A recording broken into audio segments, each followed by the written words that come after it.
You signed up to your obstacle course race. There's a few things we need to get you started. Things we need to focus on before the race: hydration and nutrition. It's very, very important that you start carb loading right now. Unless you're in nutritional ketosis, carb loading is what you want to do leading up to race day. Also, I talk all the time about drinking a gallon of water every day. It's not just the water, you also want to balance those electrolytes. That can be as simple as adding like pink salt to your water intake. Very easy, and get that gallon of water in every day, and that will keep your electrolytes in check. What to wear is a critical component. I don't ever want to be wearing cotton. I like to wear like rash guard type thing, long sleeves. That protects my arms from abrasion when we're rolling under barbed wire, all that fun stuff. A lot of people like to wear leggings for that same reason. However, I like wearing shorts because they have pockets, and generally I'm shoving stuff in those pockets during the races. Shoes. If you're only doing one race, wear an old pair of shoes, right? If this becomes your sport, make the investment and get a good shoe. These are the shoes I race in. They're very dirty right now because we were at Protector Summit last week and I haven't had a chance to clean them, but it's a Topo Run Venture. You don't have to wear the shoes that I wear, but this is the reason I wear this shoe. It has a big open toe box, which is amazing. It has 0-degree drop front to back, and this Vibram sole. The grip on these things is very confidence inspiring, and they also drain out water really, really fast. So they run true to size. This is my favorite race shoe. Socks are very important. I wear like 5-finger socks so that each one of my toes is wrapped individually and I don't get blisters in between my toes. That's very important to me.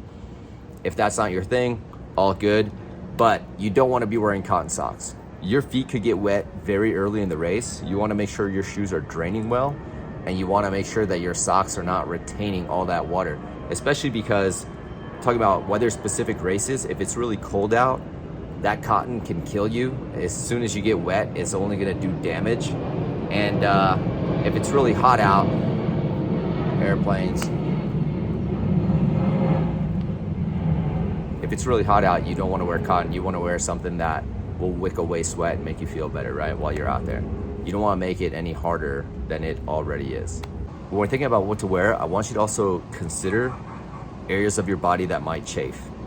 This becomes really important for races that are more than 2 hours long, especially if it's something that happens early in the race, right? You don't want that stuff to get irritated, and you don't want like something very small to become disastrous over time and exacerbate, right? So make sure you're keeping yourself protected in that sense, whether that's in the form of clothing or in the form of preparing yourself with however other way you deal with chafing.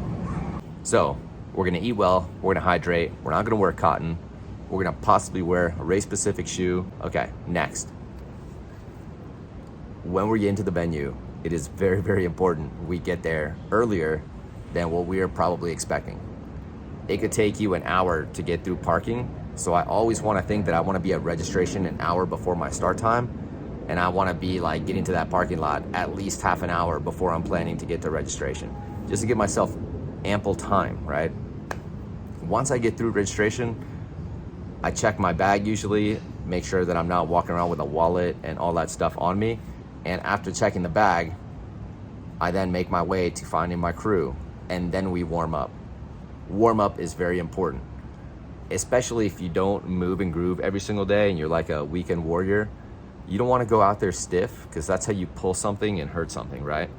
The most important thing leading into race day is our mindset. Remember what we signed up for. If we signed up for a race that's 10 kilometers of running and 30 obstacles, and we're envisioning that each one of those obstacles could be worth 30 burpees, we've signed up for 10,000 meters of running along with 900 burpees, right? That's the math on it. So manage expectations, right? It's up to us to clear those obstacles so we don't have to do burpees. And I know you're thinking, oh, some races now have penalty loops. All good, I'm still in that mindset. I'm in that mindset of it's up to me to get the job done and to manage expectations. I'm not gonna be mad when I get out there and I have to do some burpees because I missed something. That just means I need to work more on whatever that is, right? So managing the expectations. Be good to your volunteers.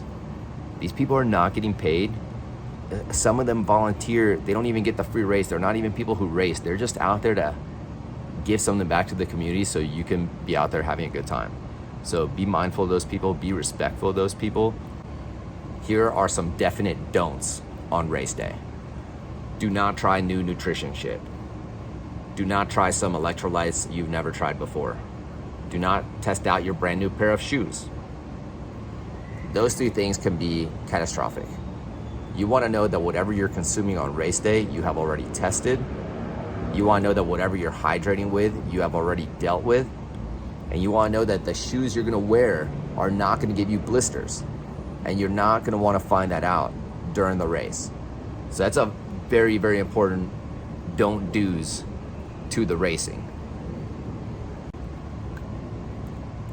And I guess the most important don't do is don't be disrespectful. Everybody's out there to have a good time.